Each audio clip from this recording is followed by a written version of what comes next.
The past few weeks at work had been intense, but the positive energy at the office suggested it had all been worth it. The spring product line was set to be a hit, which meant more profits for the bosses, full-time hours for the staff, and possibly some great overtime pay. There was even talk of a solid year. Ethan figured that was as good a reason as any to relax at the hotel bar, ordering another beer or two on the company's dime. It was a win-win situation. The Hilton Hotel bar wasn't his usual spot.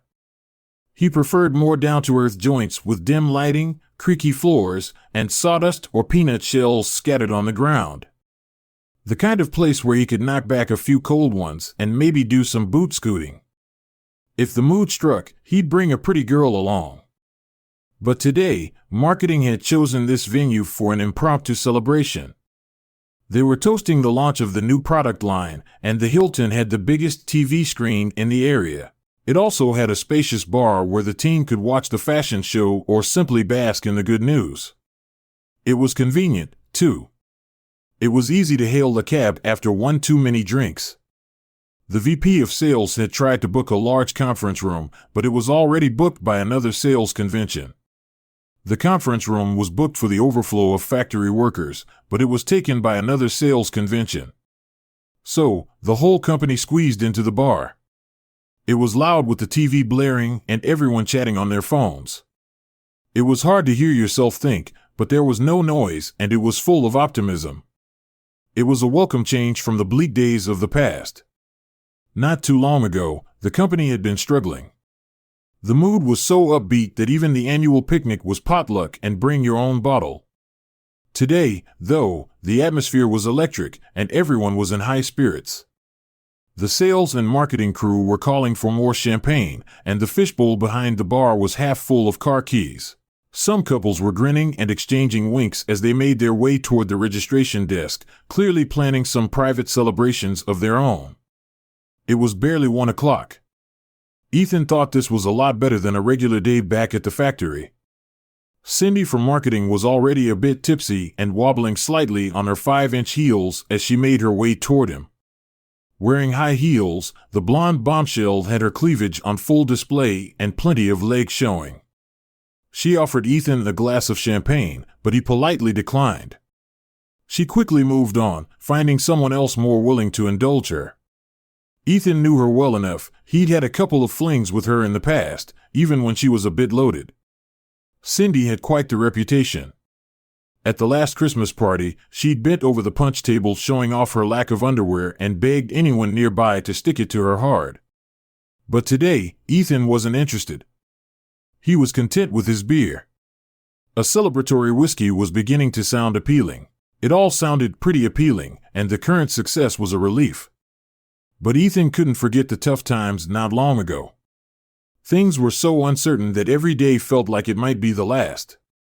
He raised his beer bottle, silently acknowledging the hard years they'd endured. After a few more beers and a couple of whiskeys, Ethan felt ready to call it a night. The party was still going strong, especially over on the sales and marketing side. The fishbowl of car keys had filled up even more. Just as Ethan started to ease himself off his bar stool, he spotted a familiar figure in the doorway. It was the unmistakable rear end of his ex. Ethan recognized his wife, Sophia, right away. She hadn't noticed him yet, chatting with her husband, Greg.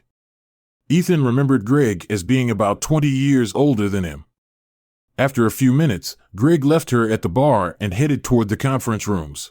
He was likely going to take care of some business related to the sales convention that was taking over. The hotel where Ethan was observing him in his cheap department store suit was a far cry from the expensive European ones Greg used to wear.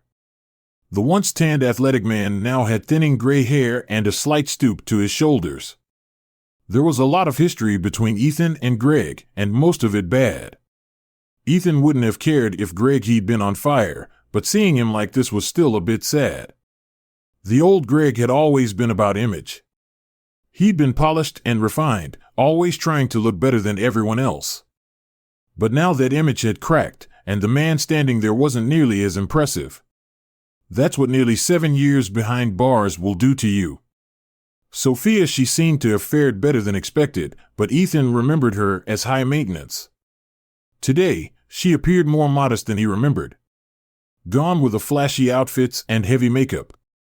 She wore a simple dress and plain costume jewelry, and her makeup was minimal. She still held her head high, but the arrogance that once she followed him everywhere, but now she was nowhere to be seen. When she spotted Ethan at the bar, she froze. A whirlwind of emotions flashed across her face in rapid succession: shame, embarrassment, and ultimately resignation. She hesitated, then turned to leave, but Ethan gestured for her to come over. She made eye contact, took the empty seat beside him, and ordered a glass of wine as she dug through her purse for some cash. Ethan waved her off, telling the bartender to put her drink on his tab and to keep them coming. He tossed a generous tip onto the counter. Ethan took his time studying Sophia. She was thinner now, and the lines of worry on her face were hard to ignore, even under the makeup. It was clear that life hadn't been kind to her lately, but she was still attractive. Their divorce had been ugly, and Ethan had harbored a lot of anger for a long time afterward. There had been a time when they had shared a life together. They'd been married for 5 years, and while he hadn't wished her ill, he hadn't spent much time hoping for her success either. Seeing her like this brought back a twinge of compassion. He didn't want her to end up down and out for the rest of her life. His father's lessons came to mind. He'd taught him an old-fashioned creed: loyalty to friends, defiance to enemies, and compassion for those who'd been defeated. It was fine to beat down an opponent, but afterward, you should offer them a hand to help them back up. Holding grudges was a waste of energy. Sophia seemed to fit that last category, though. Most of her troubles were her own doing. Karma is a funny thing. Ethan's dad was a rancher from Central Texas. He taught him a simple creed: loyalty to friends, defiance to enemies, and compassion for those who have been defeated. It was fine to beat down an opponent, but you should offer them a hand to help them back up. Holding grudges was a waste of energy. Sophia seemed to fit that last category. However, most of her troubles were her own doing. Karma is a funny thing. Time slips away. It felt like only yesterday that she left him. Ethan had met Sophia back in their college days in Texas. He was there on a half scholarship, working 2 jobs to cover the rest of his tuition. Sophia, on the other hand, had her entire education paid for by her wealthy family from Dallas. Ethan was the more serious student, while Sophia was often found socializing with her clique of rich friends. Sophia was a great friend, but her academic priorities were practically non-existent. No one could understand how the two of them had ended up together, much less in a serious relationship. Ethan was a practical business major who always wore worn-out jeans and cowboy boots that had seen plenty of real dirt. Sophia was a liberal arts major who dressed to impress, even on casual days. She lived for shopping trips to high-end stores. Despite her high-maintenance nature, both emotionally and financially, their love grew in that rocky soil. They married shortly after graduation despite objections from both families. Ethan's father had always thought Sophia was too frivolous and a spendthrift to make a good wife. He wasn't wrong. Meanwhile, Sophia's parents believed Ethan was beneath their social class. He had no family wealth or connections. They weren't entirely wrong either. After graduation, Ethan took a job working for her parents, managing a small division in one of their companies. He hated it. The work was dull, and the constant condescension from Sophia's family made it unbearable. So, when a job offer came from a small shoe factory in Ohio, Ethan jumped at the opportunity. It was a middle management position with a struggling company, but he saw potential. He quit his job immediately, to the outrage of everyone around him. Sophia was livid, but reluctantly, she followed him north. He took a job with her parents, managing a small division in one of their companies. He hated it. The work was dull, and the constant condescension from Sophia's family made it unbearable. So when a job offer came from a small shoe factory in Ohio, he jumped at the opportunity. It was a middle management position with a struggling company, but he saw potential. He quit his job immediately, to the outrage of everyone around him. Sophia was livid, but she reluctantly followed him north. Her family, however, they were tired of supporting her, so they cut her off, canceling her allowance and her credit cards, leaving her solely dependent on Ethan's modest income. The strain on their relationship was almost immediate. Ethan found fulfillment in his work at Mitchell Footwear, but it wasn't easy keeping the factory running. Each month was a battle, and every time he solved one problem, two more seemed to pop up. The stress was constant, and the tension at home didn't help matters. Edward Mitchell, the owner of the factory, was a decent boss, but his understanding of modern accounting and business management left much to be desired. His heart condition kept him away from the office more often than not, and when he was present, his attention to important details was lacking. The plant was bleeding money every month, with accounts kept in a chaotic mess of paperwork and no real filing system to speak of. Sales were steady, but nothing spectacular, and expenses always seemed to outweigh income. With everything stuck in the Ethan was a decent enough boss, but his understanding of modern accounting and business management was lacking. His heart condition kept him away from the office more often than not, and when he was present, he didn't pay much attention to important details. The plant was losing money every month, with accounts kept in a chaotic mess of paperwork and no real filing system. Sales were steady but nothing spectacular, and expenses always seemed to outweigh income. Everything was stuck in the digital age. It took Ethan nearly 2 years to figure out where all the money was disappearing. Waste and inefficiency were rampant, but the worst of the losses were lining the pockets of the sales manager, Greg Stevens. Ethan's main rival in the company, whenever Ethan proposed improvements or changes, Greg was quick to he was always against modernization and computerization. Now, Ethan understood why they were at odds. He and Greg were bitter rivals, each trying to control the company's future. Greg's constant smirk, as if he were in on a private joke at Ethan's expense, only made things worse. He was always meticulously prepared for every management meeting, determined to win the boardroom battles. He started winning more often, but the victories came at a cost: long hours and little time to devote to Sophia. Their home life suffered as a result. It wasn't hard to see that Greg lived well beyond his means. Based on Ethan's calculations, Greg had been skimming roughly $70,000. He was taking at least $70,000 a year from the company for at least 5 years, probably longer. He managed both sales and purchasing. Despite his modest salary, he dressed in designer suits, wore Rolex watches, and drove a flashy BMW convertible. The math simply didn't add up. He was also receiving kickbacks from buyers and suppliers, lining his own pockets at the company's expense. The quality of leather they purchased was declining, yet the costs kept rising. No wonder sales were stagnating and expenses were spiraling out of control. Greg's personal expense accounts were also ridiculously inflated, showing that he'd been taking a big chunk of change from the company for years. It wasn't easy to get Edward Mitchell to fire him, because Greg had charmed just about everyone in the company. But Ethan had done his homework with the help of an audit team and a couple of private investigators. He'd gathered undeniable proof of Greg's fraud. Edward fired Greg, which should have been Ethan's moment. His nemesis was gone, and he'd just been promoted to director of operations with a modest pay raise. But when he arrived home, ready to celebrate, he found an even bigger shock waiting for him. Sophia had moved out and, worse, she'd left him for Greg. In hindsight, it shouldn't have been such a surprise. Sophia had always been one of Greg's biggest supporters. She was captivated by his flashy lifestyle and swagger.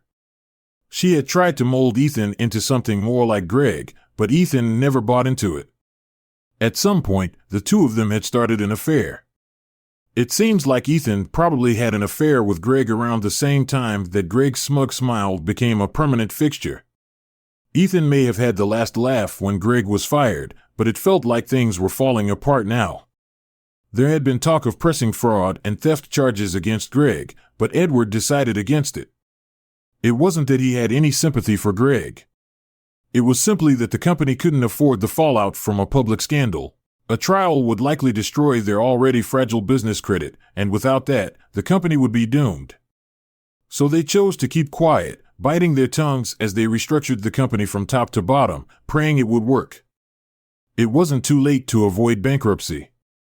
As for Greg and Sophia, Ethan hadn't heard much after they split up. Sophia had filed for a quick divorce in Vegas and drained their joint bank accounts before she left. She'd even taken out a hefty home equity loan on their house. Now she wanted another $10,000. Expenses for moving and a hefty chunk of monthly alimony were part of the divorce settlement, but Ethan wasn't going down without a fight. He countered with fraud charges of his own, proving that the signature on the home equity loan had been forged and that the fingerprints on the document belonged to Greg, not him.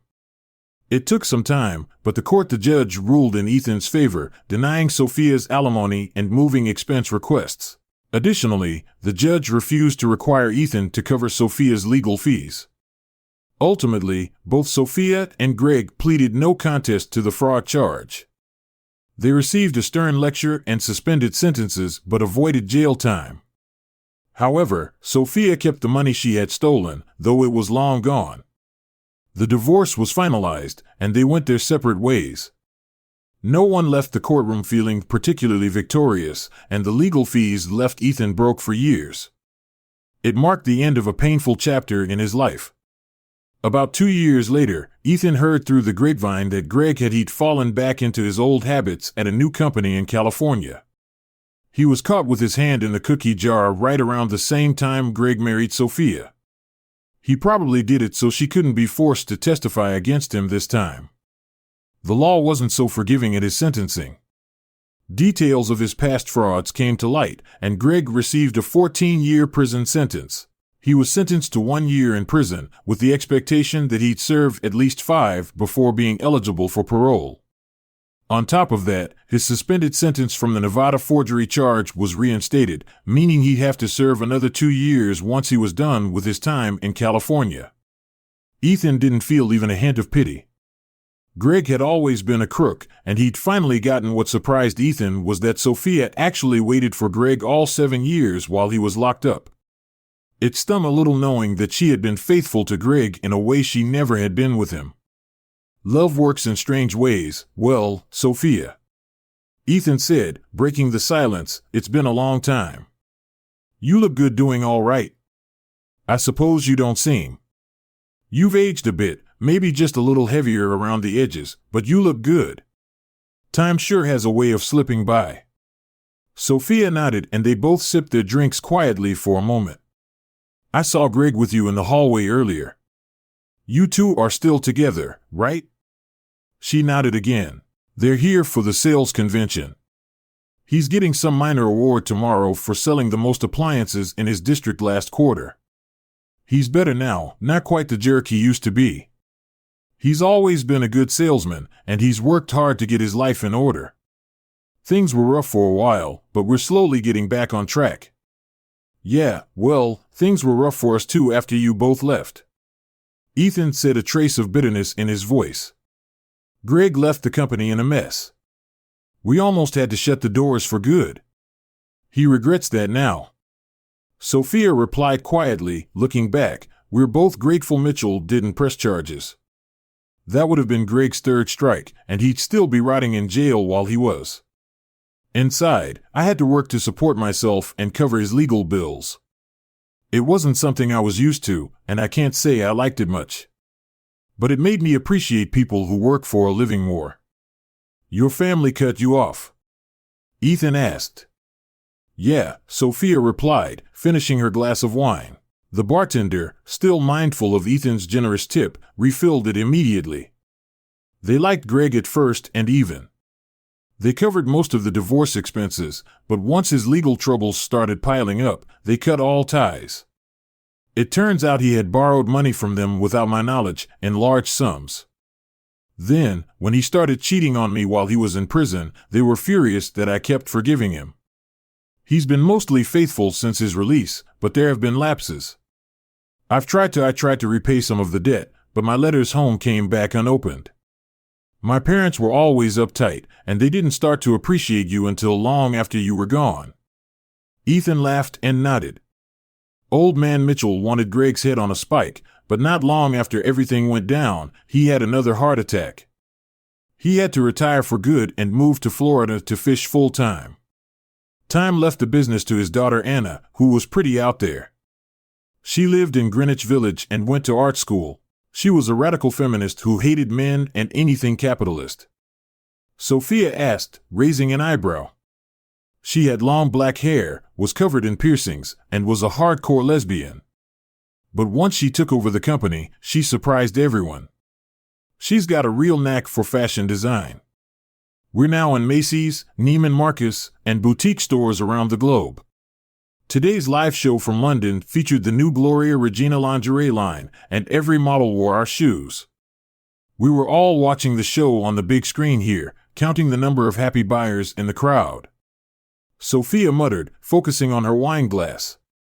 So, things have turned out all right for you? You're still running the show, then? Yes, we're still running things. Ethan confirmed that Anna is the owner and head designer, but she leaves the business side of things to me. She's still not much of a people person, but I got a bit of a title change a few years ago, so I'm technically co-owner now. I'm the owner now, but I prefer to just go by boss. You married crazy Anna, Sophia sputtered, nearly spilling her drink. I thought you said she was a lesbian. She was and still sort of is. Ethan replied with a knowing smile. Let's just say she leans more bisexual these days. After all those long hours working together to save the company, spending 16 after working together for a year, we started spending more time together outside of work. It was then that we realized we had more in common than just our careers. She's even started to tolerate my old country swing music, and I've learned to put up with her avant-garde tastes. It's a good balance. She'll even join me on the dance floor when she's in the mood. One of her friends usually steps in. It's been harder to get out lately though with the kids, but I'll tell you when she's home she's all about being a mom. She's been amazing with them. Sophia's eyes widened in disbelief. Wait, you and Anna have kids? Ethan said, pulling out his wallet with pride. We've got 2 of our own. Here's Henry. He's 8. And Olivia, who's 6. They're the only ones who live with us. Ethan handed over the photos and Sophia studied them, still wrapping her mind around the idea. You said only ones are there, but there are more, she asked, confusion clouding her face. Ethan chuckled and laid out more pictures on the bar. Well, Anna's friends might mostly be lesbians, but that doesn't stop them from wanting children. They don't seem to mind a mancy when the time is right. Anna's been. It's great that she shares her friends when they need it. James, for example, is 5 and his mom is one of Anna's closest friends from New York. Ava is also 5 and the daughter of a famous model you'd probably recognize. And then there's Lily, who just turned 2. Ava's mom has already hinted at wanting another, so she'll be staying with us for a while this summer. We've got a pretty big extended family. Sophia blinked. It was clear that he was shocked. He'd used children with 5 different women, and Anna was okay with this. Her tone was a mix of disbelief and fascination. We have a very unconventional arrangement, Ethan admitted with a grin. But it works for us. Anna loves kids. If she could, I think she'd fill the whole house with them. It's not like all the children live with us all the time, but we see them when we can. Besides, I knew what. I was aware that Anna was attracted to other women and has always been open about it. I have my freedom too, and she has her friends. We trust each other a lot. It's much better than being blindsided by an affair and coming home to an empty house. Sophia looked down, her guilt surfacing. She said softly, I've always regretted that. She added, I should have handled it. We should have had a conversation and cleared the air. I even thought about apologizing, but somehow life got in the way and it never happened. Ethan could see the sadness in her eyes and the weight of their shared past hanging between them. He waved for the bartender to refill their glasses, sensing that Sophia needed the moment. They sat in silence for a while, the weight of old memories filling the space. Just as Ethan started to speak again, his BlackBerry buzzed with a new message. He glanced at it and laughed, breaking the tension. Look at this, he said, flipping the phone around to show Sophia a picture of two beautiful women, both naked and tangled in bed. That's Anna's new girlfriend. Ethan's eyes showed amusement. She's a supermodel, he explained. Anna, they met at a runway show in London last week and hit it off. They met up again in Milan, and now she's bringing her home for a week or two of fun. I've got to hand it to Anna, she takes good care of me. Sophia drained her glass in one swift motion, visibly unsettled. She stared at the empty glass for a moment, her mind spinning with everything Ethan had told her. After a long silence, she finally spoke. Ethan, it was good seeing you again. I'm glad you found happiness, but I should go. I need to meet up with Greg. I wish you all the best, but I doubt we'll be coming back here again. They stood, and Ethan pulled her into a brief warm hug as they parted. He reached into his wallet and pulled out a few crisp $100 bills before Sophia could protest. He pressed the money into her hand. Take this. Go treat yourselves to a nice dinner tonight, or maybe buy something for yourself when you get home. I know Greg's trying to change, but deep down he's still the same man. He's still a rat in an expensive suit. If he cheats again, Sophia, show him the door. You're better than that now, and you deserve more. If you have to, kick him out. You know you can always call me. I'll help, no strings attached. I'll get you a plane ticket, a job, a fresh start. It's yours if you want it. It's not a loan. It's a gift from an old friend. We were friends once. We made the mistake of getting married. Don't forget that. Be well. Sophia's eyes shimmered with emotion, but she nodded, pocketing the money for a moment. They just stood. They shared a quiet understanding, then Sophia slipped out of the bar, leaving Ethan standing by the counter watching her walk away for what he suspected would be the last time. After one last embrace, Sophia left the bar still clutching the $300 Ethan had given her. She had wanted to throw it back in his face, but she knew his offer hadn't come from malice or a desire to humiliate her. The truth was, she really needed the money. Greg had been drinking again, and the small savings she'd managed to stash away in an old cookie jar had vanished a few weeks ago. The bills were starting to stack up again. Maybe Greg was slipping back into his old ways, and Sophia wasn't sure if she could survive that a second time. Seeing Ethan had rattled her more than she expected. She'd hurt him deeply. But he picked himself up and went on to prosper. If only she had trusted him and been more patient, she could have had the life she always dreamed of, a life of comfort, privilege, and stability, and children. She had waited so long, putting it off year after year, and now she was teetering on the edge of too late. Looking at the photos Ethan had shown her, she realized he made beautiful children, and those could have been hers. She could have had a better life if she just waited. She jumped at the first opportunity that seemed better, but it ended up being worse. She was tempted to run back to Ethan to beg for forgiveness, but her pride and stubborn ego held her back. She was foolish in her youth, not joining the other wives for the scheduled shopping. That afternoon, Sophia sat alone in the hotel restaurant, nursing a coffee and reflecting on the mess she'd made of her life. She didn't have much money left to spend on frivolities anyway, and window shopping held no appeal for her now. From her vantage point in the restaurant, Sophia watched the lobby. It came as no surprise when she saw Greg sneak out of one of his sales seminars early, arm in arm with a blonde colleague. With a buck in hand, some blonde colleague took the elevator up to her room, where they remained from 2:30 minutes until almost 5, just before Sophia was due back from her shopping trip she'd skipped. Sophia had waited outside their door, listening to them get it on. She felt numb, beyond angry, as she waited for them to finish. When the door finally opened, she confronted her husband. What followed was inevitable. She and Greg settled their accounts once and for all. The last 15 years of her life felt like a colossal waste, and she finally understood what Ethan had meant. Time really did have a way of slipping by. 2 weeks later, Ethan wasn't surprised when his ex-Ethan got a call from his wife at the plant. He'd never thought Greg would change, but it looks like he was right. He wasn't surprised to hear that Sophia had stuck by that snake for so long. In a way, he admired her for it, despite everything. He was willing to let bygones be bygones and help her make a fresh start. Ethan wired her the money. He gave her the money for moving expenses and a plane ticket. He found her a small, comfortable apartment within walking distance of the plant. Money had long since ceased to be an issue for him. He and Anna made more than they could spend these days. Ethan also offered Sophia a choice of jobs at the plant, but he was quietly hoping she would accept the position as his new assistant. His longtime secretary, who also happened to be one of his and Anna's occasional lovers, was due to give birth soon and wanted to stay home to raise the baby. She had even hinted that she wouldn't mind another child from Ethan as soon as she recovered. The thought made Ethan smile. Sophia had always wanted children.